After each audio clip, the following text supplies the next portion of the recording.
হরে কৃষ্ণ হরি বল, জয় শ্রী রাধে। নিশ্চয়ই গুরু এবং গোবিন্দর কৃপায় আপনারা ভালো আছেন। আগামী রবিবার অর্থাৎ 7ই আষাঢ় 22শে জুন যোগিনী একাদশী।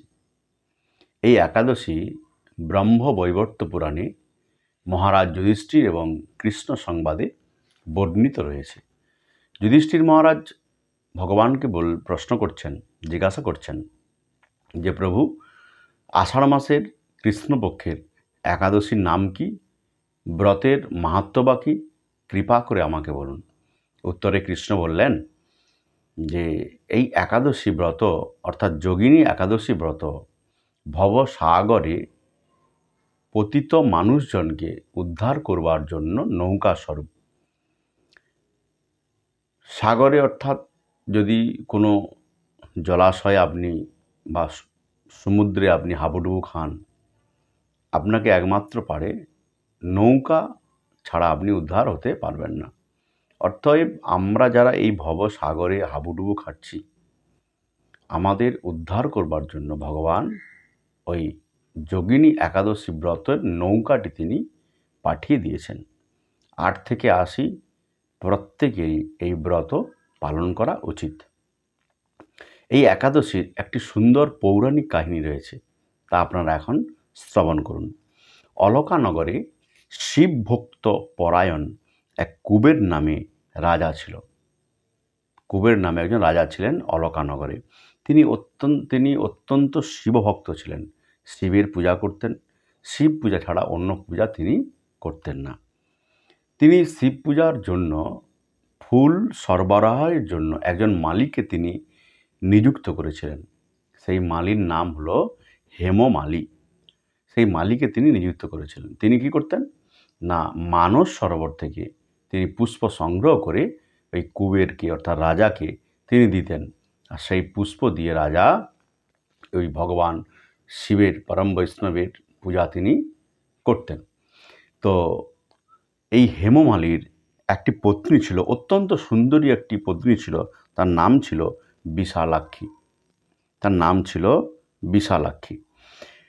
এই হেমমালি তার স্ত্রীর প্রেমে এতটাই মগ্ন হয়ে পড়ে, সেই দিন মানস সরোবর থেকে তিনি যে পুষ্প তুলে নিয়ে এসে রাজাকে দিতেন, তার মনে ছিল না। তিনি ভুলে গিয়েছিলেন যে আজকে রাজাকে ফুল দেওয়া হয়নি। রাজাও এদিকে ছটপট করছে, কখন শিবের পূজা হবে, কেন তিনি ফুল নিয়ে এলেন না।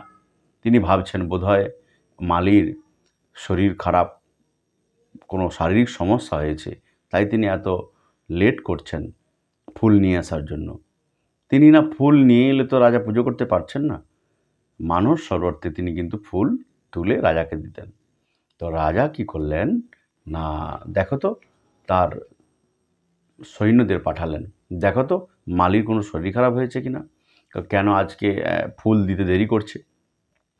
তিনি গিয়ে দেখলেন, সৈন্য সামন্তরা দিয়ে যখন দেখলেন যে তিনি তার স্ত্রীর সঙ্গে কাম ও ক্রীড়ায় রত, রাজার কাছে সেই খবর পৌঁছালো।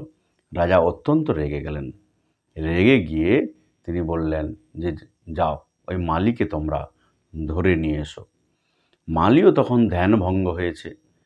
তিনি বুঝতে পারলেন অনেকটা বেলা হয়ে গিয়েছে, রাজাকে ফুল সরবরাহ করা হয়নি, অতএব রাজা পুজো করতে পারবে না। তিনি স্নান না করেই রাজার দরবারে হাজির হলেন এবং ধিক্কার জানালেন রাজা সেই মালিকে, তুমি এমনই মানুষ, আমার জন্য তুমি ফুল নিয়ে আসনি, ভগবানের পুজো বন্ধ হয়ে আছে, আপনি ফুল নিয়ে এলেন না, ওটা আপনার বিশাল অপরাধ। রাজা সেই মালিকে অত্যন্ত বকাবকি করলেন এবং সেই সঙ্গে সঙ্গে তিনি অভিশাপও দিলেন। কি অভিশাপ দিলেন? যে আমি তোমাকে অভিশাপ দিচ্ছি, তুমি শ্বেত কুষ্ঠগত হও এবং তোমার প্রিয়তমা ভার্যার সাথে চিরবিয়োগ সংগঠিত হোক। রিচ এই অধোগতি তুমি লাভ করো, তোমার কুষ্ঠরোগে তুমি আক্রান্ত হও এবং তোমার স্ত্রীর সঙ্গে, প্রিয়তমার সঙ্গে তোমার চিরবিয়োগ ঘটুক, এই অভিশাপ তোমাকে আমি দিচ্ছি।